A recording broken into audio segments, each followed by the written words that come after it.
the President of the United States, the British Prime Minister, will be going into the Oval Office to meet him. And it is a big moment. It's a big moment because there's a lot on the table. Trump has made it clear to me personally, he not only loves the United Kingdom, he wants to rebuild a relationship that was so sorely damaged over the course of the last 8 years. And from Mrs. May's perspective, well, she, of course, is facing some very tough renegotiations in Brussels.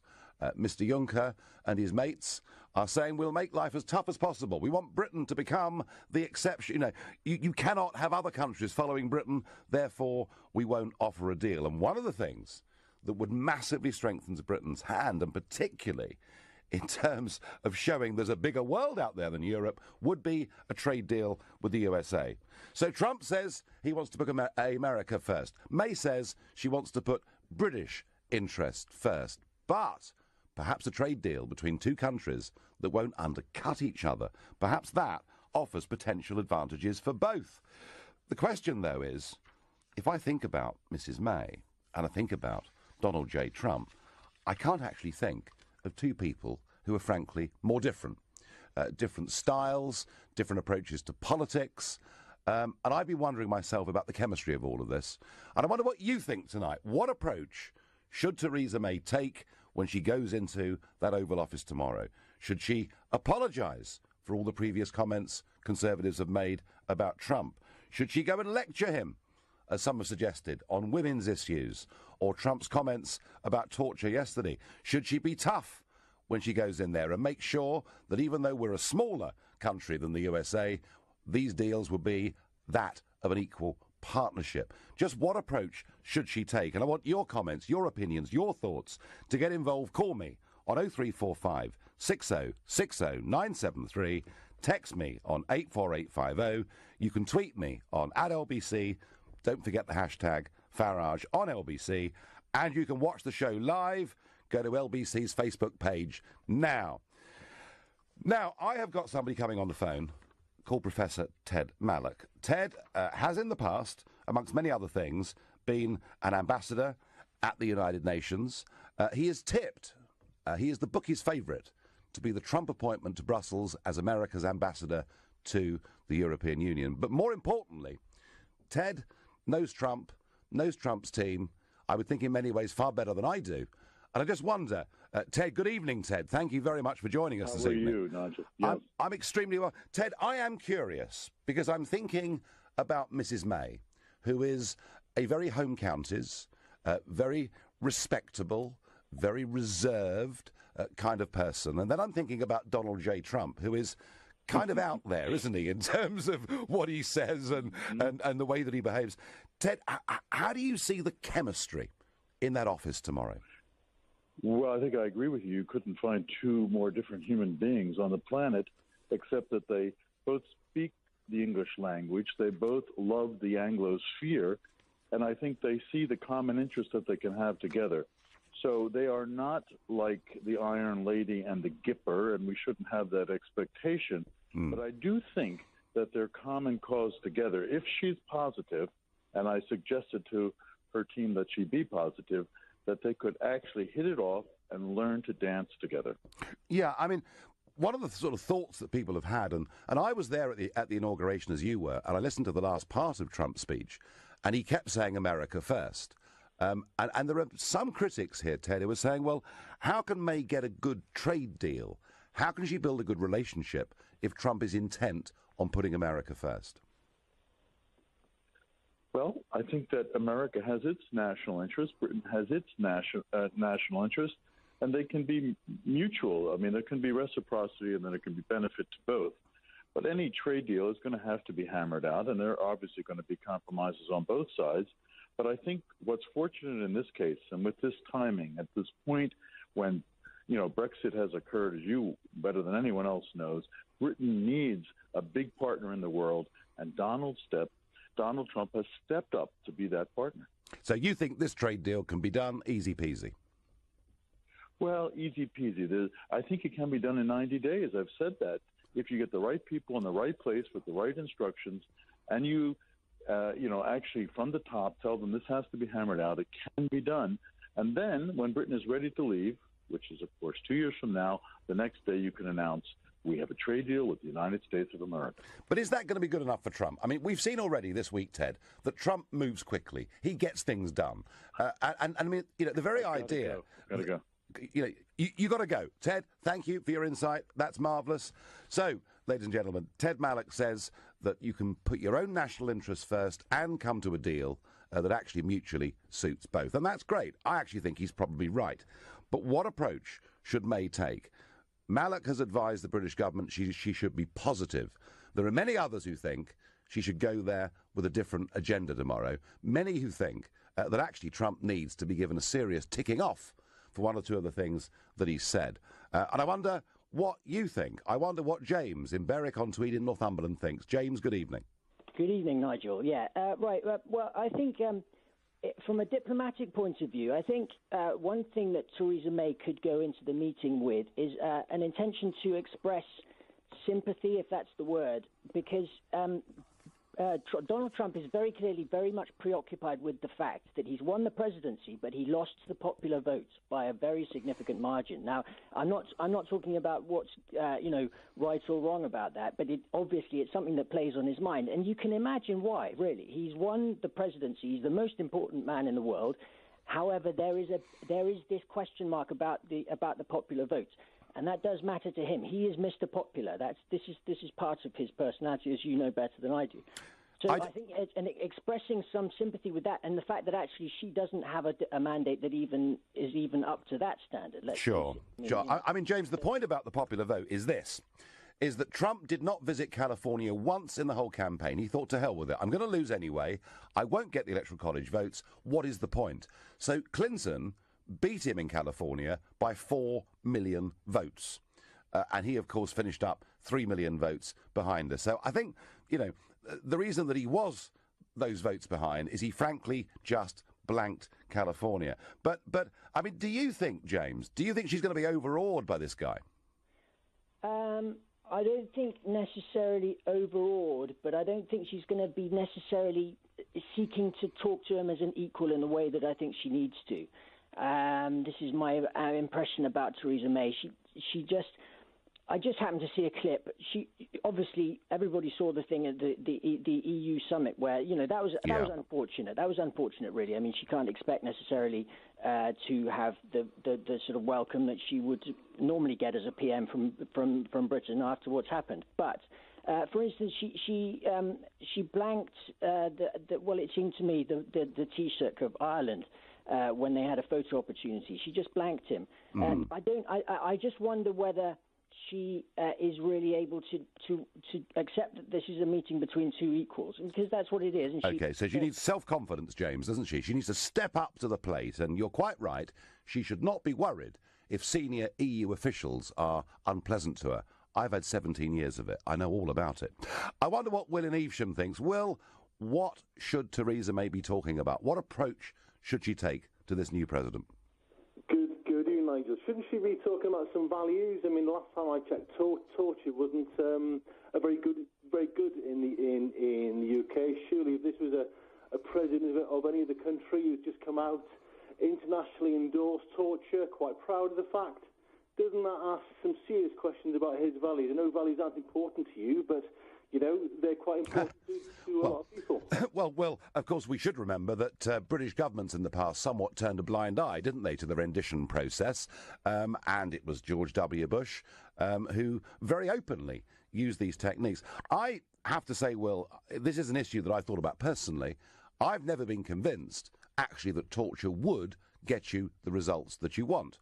But just to be fair to Trump here, he was asked in an interview what his attitude was. He said he believed in the use of waterboarding, but that it wasn't up to him.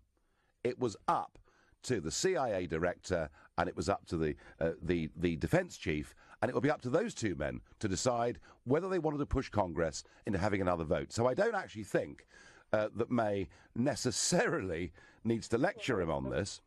Let me finish. I know you're not used to letting people finish, but if you they're the leader of the free world, setting surely a model message, and you're saying now on a question as fundamental as torture, that he's going to ask his defence secretary What do you think? I think it's a great thing. And you don't think there's an issue there, do you, Nigel? Well, let's be frank. This has been American policy for some considerable part, of this millennium. So Obama stopped it. He would reintroduce it. Frankly, I don't think. I don't think that Congress. I thought you didn't like politicians who avoided the point. Is there a moral issue with a president who suggests that torture and actually actively endorses torture? Do you see a moral... Well, he also actively endorses the death penalty, as did Obama. There are many, many issues where, on social issues, abortion, for example, there are many issues here where Britain and America are very, very different. And whilst Trump may think that torture works, he's not himself going to be campaigning for it, and I doubt, to be honest with you, that it's going to be an issue, because I don't see Congress passing it. But I understand your point, that there are moral issues to talk about, but there is give and take. And if she goes down that line, in my opinion, she'll get stuck debating abortion. She'll get stuck talking about the death penalty, and that, I think, will be bad news. Your texts and tweets coming in. Text, nice hat, Nigel. For those that can't see, I'm wearing a Make America Great Again hat that Ian Dale brought back with him from the USA. It's going to be interesting. I hope she has some lead and impresses him so we can get some fair business done. Dan in Wellingborough. Nice one here. A tweet here that I perhaps possibly agree with. May Trump opposites attract. Well, let's hope that's right. And lastly, another tweet. Nigel, love the baseball cap and the suit tonight. A bit quirky, but stylish. Well, take your pick. Right now, you're listening to the Nigel Farage Show, exclusively on LBC. It's 7:15. Tomorrow, as two very different people meet in the Oval Office. The question I'm asking is, how should Mrs May approach this meeting and the 45th President of the USA? And let me throw in a thought from myself. I've met Trump a few times, and I know some of the people around Trump who I've known for years. And the one thing about Trump, and people who've known him, we had Ted Mallock on earlier, who knows him. I've spoken to Piers Morgan, who's known him quite well for about 8-9 years. One thing about Trump is he's incredibly loyal to people. When I spoke with him on that stage in Mississippi, because I'd kind of put my head over the parapet in the way that I had, he said to me on that stage, as I was walking off, "You will be my friend for life." And I got a feeling when he said it, he absolutely meant it. But he also is somebody who doesn't forget.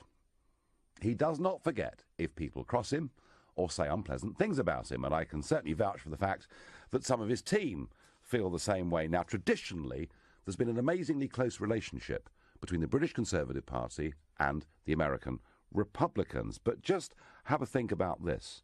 The two senior staffers in Mrs May's team in 10 Downing Street, one of them, Fiona Hill, said during the campaign, Donald Trump is a chump. Nick Timothy, seen very much to be the Rasputin of Downing Street these days, said American politics was depressing enough before Trump took off. As a Tory, I don't want any reaching out to Trump. Boris Johnson. Boris, always great for a quote. It's normally cities that he slags off, but Boris said of Trump, he said, the only reason I wouldn't visit some parts of New York is the real risk of meeting Donald Trump. But it goes a bit higher, because David Cameron, our former Prime Minister, said Trump is stupid, divisive and wrong. And Mrs May herself said, I take a simple view about the way I like to see campaigns being conducted. I like them to be conducted in a calm and measured way, with proper consideration of the issues, which pretty clearly was a dig at the Donald's campaign style. And I'm going to throw this in. This is my two penneth. I think straight-talking businessmen like Trump probably do bear grudges. But the one thing they do respect is people who front up, is people who say, do you know what? We have made a Horlicks of this. We've got this wrong. And I think what Mrs May needs to do early on in that meeting is to apologise for the bad blood there's been between the Conservatives and his campaign and attempt to wipe the slate clean and then crack on with a really positive meeting. That's what I think. But I wonder, I've got a call here from Chicago. Eric, tell me, how do you think this meeting's going to go tomorrow? What should Mrs May be doing? Hi, Nigel. It's lovely to speak to you. Good evening. What do you think? Well, as you were just saying, I really hope Miss May takes a responsible, mature approach, because I'm really interested in British politics, and it seemed like all the politicians there try to have a swing at Mr. Trump. It was almost a contest to see who could knock him off as hard as possible. So hopefully tomorrow she takes a responsible approach. She really has no leverage with the EU trying to, come down on her in a hard way. So a trade deal with America would do good for Britain, I believe. Yes, Eric, I do too. And I think it would not only be good, because there are some, in financial services and things like that, there are some quite significant barriers to trade between us and the USA. It isn't so much an issue of tariff, but perhaps, more an issue of regulation. Eric, my problem with it is this, that let's just say they meet in the Oval Office, it all goes fantastically well. Trump says, listen, we love you guys. We want to do a free trade deal with you. It'll be good for us. It'll be good for you. And boy, it'll strengthen your hand when you go and meet these unelected people in Brussels. I tell you what, Theresa, let's start work now. My people will work 24 hours a day. We'll get this done and dusted in 90 days, and then we can sign a trade deal in a few months' time.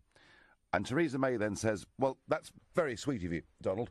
And yes, it would be incredibly useful, but unfortunately, Mr. Juncker at the European Commission won't let me sign this trade deal until we've left the European Union, which looks like being in March 2019.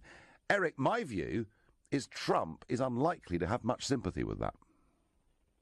Yeah, I believe so as well. And if I could ask you another question, Nigel, I was wondering about the Supreme Court ruling that happened a few days ago.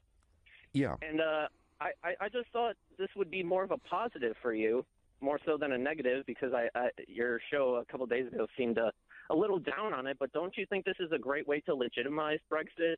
And because if the politicians don't do what the people have voted for, they've kind of show themselves for who they really are, and this might be a good thing.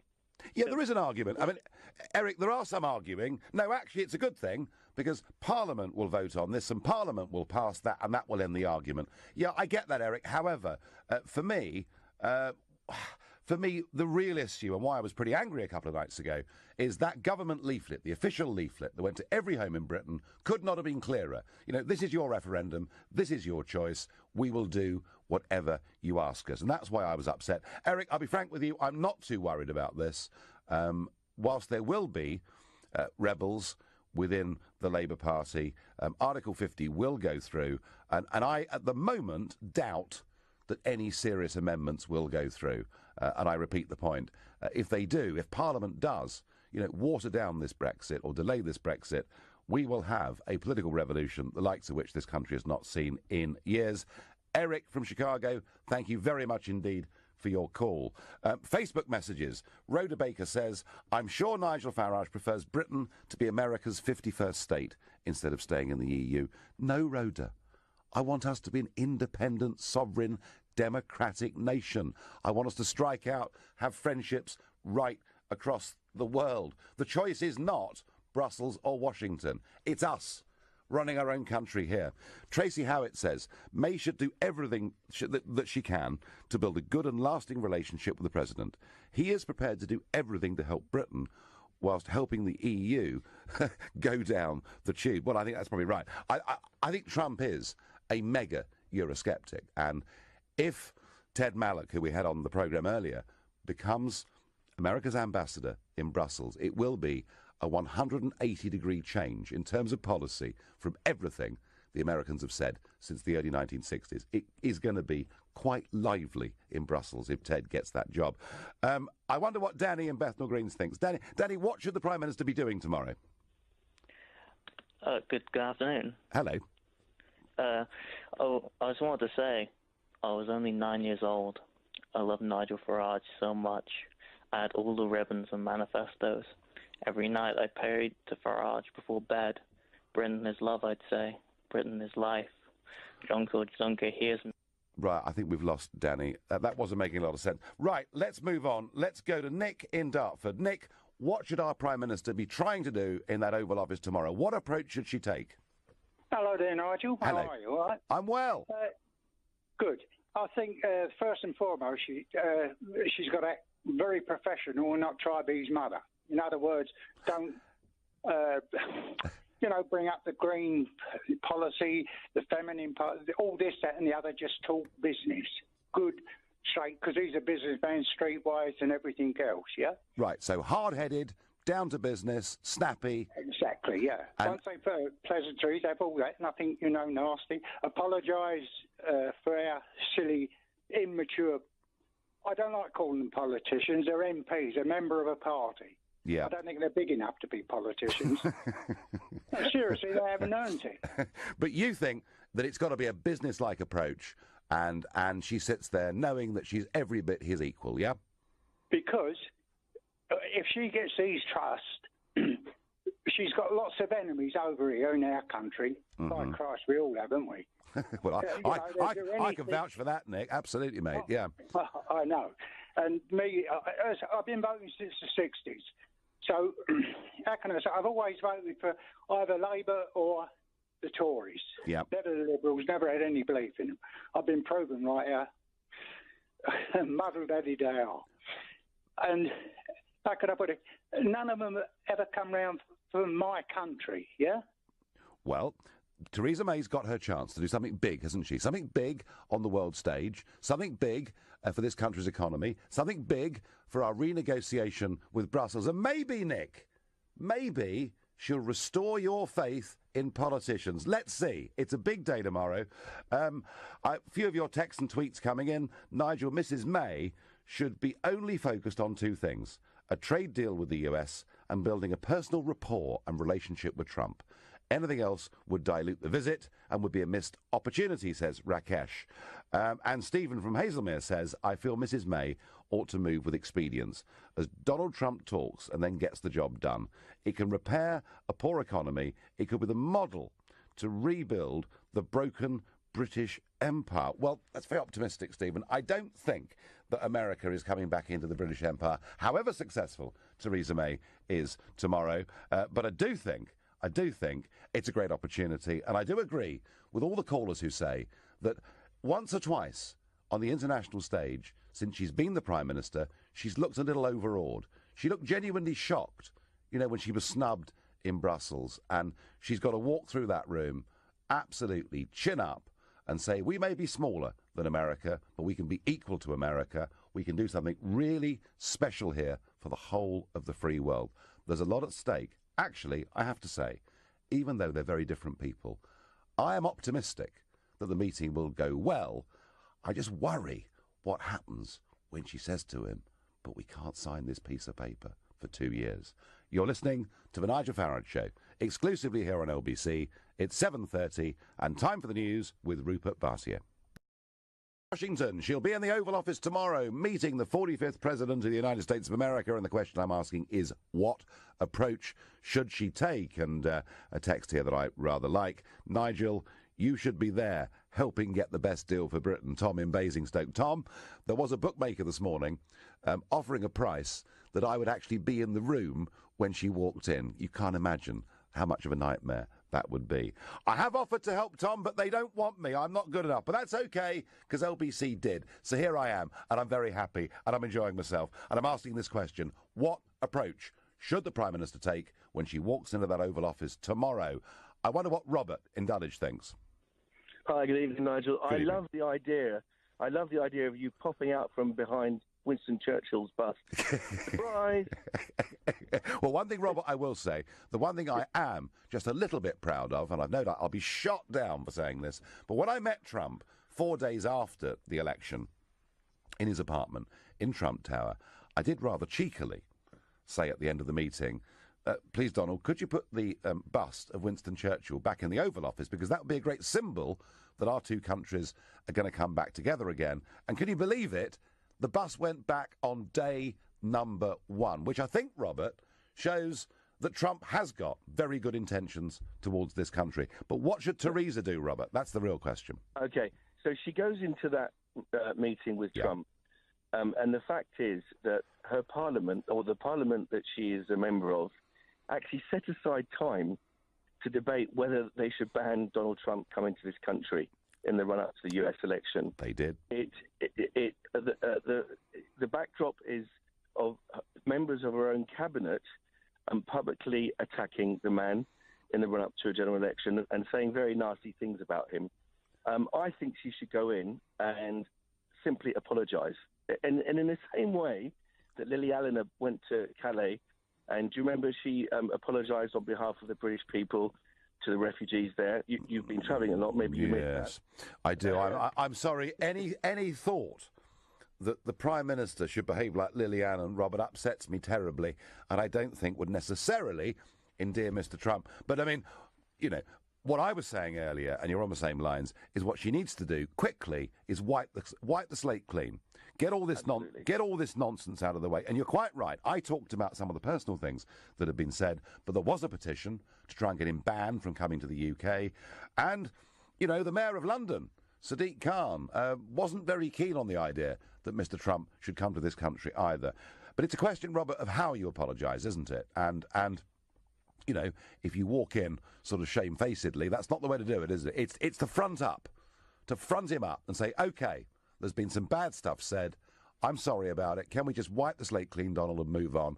And I've worked with these big business-type people, and they actually do respect a bit of honesty, a bit of truth, and they love an apology, and then she can move on. Robert, we'll see what happens. There's going to be a press conference, by the way. There'll be a joint press conference between May and Trump after the meeting tomorrow, and I just think it's going to be the most fascinating day, I really do. James in Penner, how do you think our Prime Minister should approach Trump? Well, I think to be on the front foot is to recognise the differences between the two of them and effectively lean on each other's experiences and strength and skills. I mean, with Theresa May, you've got the consummate politician, been a politician all of her life, held difficult positions like Home Secretary, been absolutely up to her neck in the European Union, understands Europe. She can be a massive help to Trump in terms of how he wants to engage on foreign policy and all sorts of things. Trump, on the other hand, has been a businessman all his life, has got no experience of politics, but he knows how to strike a deal. You know, deals are all about understanding negotiation, understanding power. The thing that's probably got Trump rattled at the moment is that Merkel is sitting there with a market that has a population in it of 440 million, if you take the UK out of it. He needs to know how does he engage with that. The more that he can use Theresa May to undermine Merkel's position and to open up that market and effectively leave the BMWs, the Mercedes and the Volkswagens sitting in Germany and try and get the Chryslers and the Fords breaking into Europe is going to be his strategy. It's going to be very interesting, James, isn't it? That whole side of it. I see where you're coming from, but I worry slightly because Trump really dislikes the European Union. He loathes it. You know, he believes in nation-state democracy very much, as I've always believed. Mrs. May's line is that we're leaving it, but we wish the European Union well. So, James, it's going to be fascinating to see, you know, what comes of that European debate, and even more fascinating to see what's said about it at the press conference afterwards. And nearly always with these press conferences, you can tell from what's not been said actually where the problems may be. Your Facebook messages coming through fast. Roger, nice hat, Nige. Gift from Donald. Well, for those watching on Facebook, I am wearing a Great America, Make America Great Again hat. Jason Stevens says, Theresa May should be signing a quality trade deal with America and telling Europe, if you don't do the right thing by Britain, we're out. Well, kind of, Jason, we've sort of told them that already, I thought. David Lincoln says, we will see how much of a backbone Theresa May has. In all honesty, she has a lot of room to insist as to what the rules are. Juncker doesn't have any credibility as to when the deal is signed. And Stephen Cliff says, if she signed a trade deal, what the hell could they do? Sign away, Mrs. May. I like it. Very good. I wonder what Ellis in Cheshire thinks. Ellis, what does our Prime Minister need to do tomorrow? To be honest with you, Nigel, I actually think you've got it wrong on this one. You say that we should apologise. I'm a massive fan of yours, by the way. I spoke to you a couple of weeks ago. But I think, look, as best friends go, we need to tell him when he's wrong. He said some stupid things in the election campaign, and he said some stupid things about women.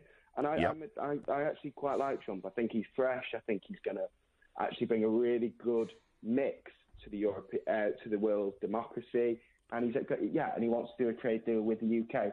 But she's got to talk frankly, and we should have a relationship with her like that. Because we couldn't have it when Blair was there? Because Blair took us into a war that we should have never been in. So actually, we do need to have frank talks with him. And actually, there's nothing wrong with that, because that's what best friends should do. Yes, I mean, you're right. There could be a sort of two-way apology that goes on here, I guess, and I see where you're coming from, Ellis. On those quotes, those horrible quotes about women, he did apologise profusely. I was there in Las Vegas at the debate. I saw him do it. He did apologise for it. But look, Ellis, I'm not suggesting, by the way, this apology takes up much of the meeting. It doesn't need to. It's just that question of fronting up and saying, look, my entire cabinet said horrible things about you. The whole opposition, many of the opposition party didn't think you should even be allowed to visit our country. Alex Salmond's been beastly about you. Let's forget about it. I want to work with you. I want to put it all behind us and get on and do something for the benefit of both. Ellis, do you want to see this trade deal done? Yes, absolutely. I want us to have a trade deal as quickly as possible. What about NATO, Ellis? What about NATO? What does she need to say to him about NATO? I think he needs to we do need him there. But I think the most important thing is negotiating that trade deal. I think, first of all, that's the most important thing that needs to happen at the moment. We need to actually get the ball rolling, because once we're talking to America and people know we're serious about doing trade deals, the rest will come flooding in. Yep, OK, Ellis, brilliant, thank you. And a very positive text that's come in here from Alan in London. The UK and the USA need the special relationship with each other much more than they need a dysfunctional relationship with the European Union. So Trump and May are sure to hit it off really well. Good luck. Very, very optimistic. I wonder, is Ali in Stoke Newington optimistic about tomorrow? And how do you think the Prime Minister should approach Trump? Hi, Nigel. Congratulations on last year's campaigning. Thank you. I think Theresa May should align our interests with Donald Trump in weakening Germany. We don't know what's going to happen in the summer with the French election, and if the French come out of the European Union or express an intent to do so, then I think this is a win-win situation potentially. Yes. If we can get a trade deal, less weaken Germany and open up the markets for our cars and their cars, I think it's going to go a long way. I did hear, Ali, I heard an LBC presenter this morning with the name of O'Brien say that he thought it was humiliating for the British Prime Minister to be going to the Oval Office and looking for a trade deal when we had these wonderful friends in Europe. I mean, I would have thought it's the other way around, isn't it? Shouldn't we be proud that it's our Prime Minister that is the first global leader going there? Yeah, I mean, people have short memories. They've forgotten where the European Union was 2 years ago with what was happening with Greece. I think the Varoufakis made very good arguments. But what happened, Wolfgang Schäuble, he overruled all of his good arguments, and they proved themselves to be a very unreasonable set of people to deal with. I think Donald Trump is a game changer, and I think we should align our interests with him. Ali, terrific. I love your positivity. It's brilliant. Tweet here, sorry to break up the Trump fan club, but how can you apologise to a man who thinks torture is OK? Well, look, he thinks the death penalty is OK, and most people in Britain now, I would suggest, don't. He has cut all funding for abortion taking place in the third world, and I'm guessing many of you listening to this will take a different view. We have the same language. There are many things we share in common, but there are some quite big cultural differences too. And I would have thought if tomorrow's meeting gets into lecturing and moralising on these issues, then it would end as a disaster. That is certainly my feeling. You're listening to Nigel Farage exclusively here on LBC. The time now is 7 on air.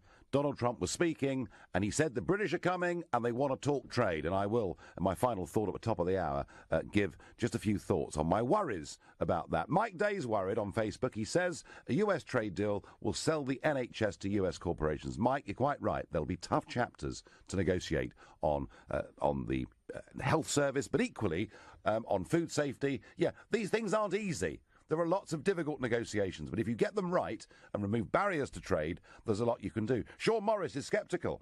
He says, all this harping on about trade deals, what could we actually sell to the US? Shoes, Savile Row suits, Jaguar motor cars, insurance services, financial products. There's a whole load of things, Sean, that it's quite difficult to sell into America because of regulation, bureaucracy, and a little bit of tariff too. And Andy Wotton on Facebook says, Nigel, change the hat to say, make Britain and America great again. I like that. Yasmin in Sunbury. Yasmin, what should Theresa May's approach be tomorrow? She should just be herself. She's a strong woman. She's a woman with a mind of her own. She managed the police, and they are a tough bunch to deal with as Home Secretary. Yep. She should be honest about her views if she has something that she disagrees with him, because it's supposed to be a special relationship. So let's be honest. I mean, we're not the, puppy, the lapdog. We are Great Britain, and in a democracy, if it is still a democracy country with then why should she apologize? It doesn't matter. You should, if you have a just leader, you should be able to say to your leader, you were wrong, you were, racist in your comments. This is not the way to behave, which he did during his campaign. And if she's a true leader for Britain, for Great Britain, she will say what she has to say without having to apologize.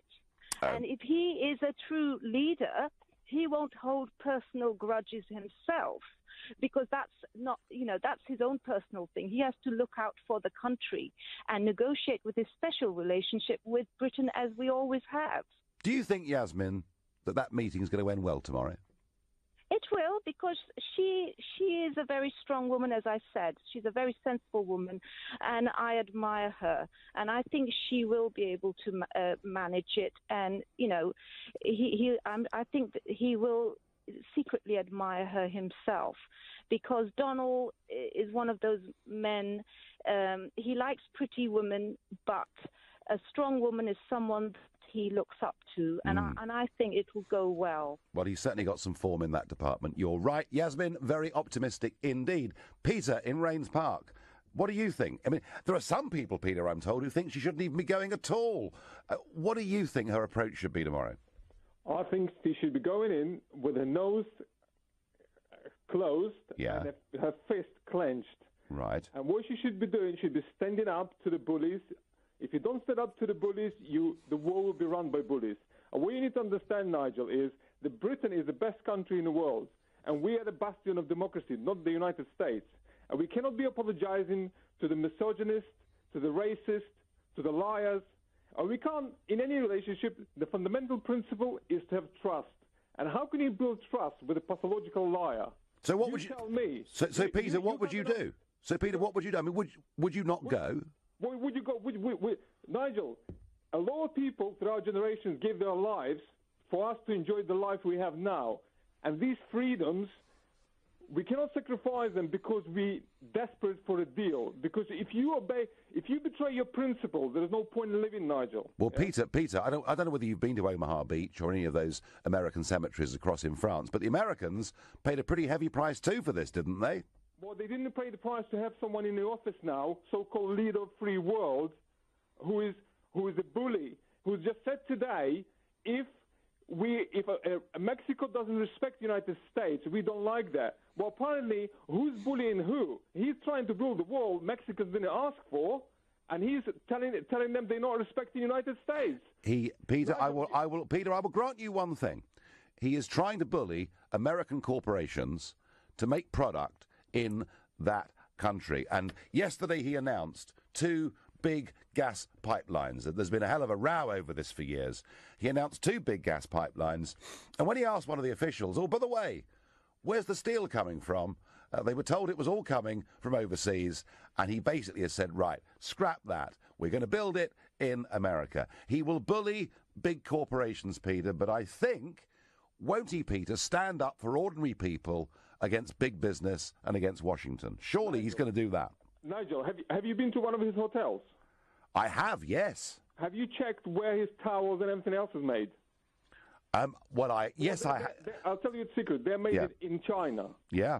Yeah. So So isn't it a bit of a hypocrisy? You know, when it comes to his own business, he looks for the best deal, the cheapest, and he goes to make it in China while telling everyone else to do Americans and buy Americans. Well, I think he would argue the same with tax, wouldn't he? That he's been allowed through a very complex system in America not to pay tax for many years. And as he says, if you want someone to solve this, get somebody who has been able to use the system to their own advantage, so that it's someone who gets it, so that they can make it fairer.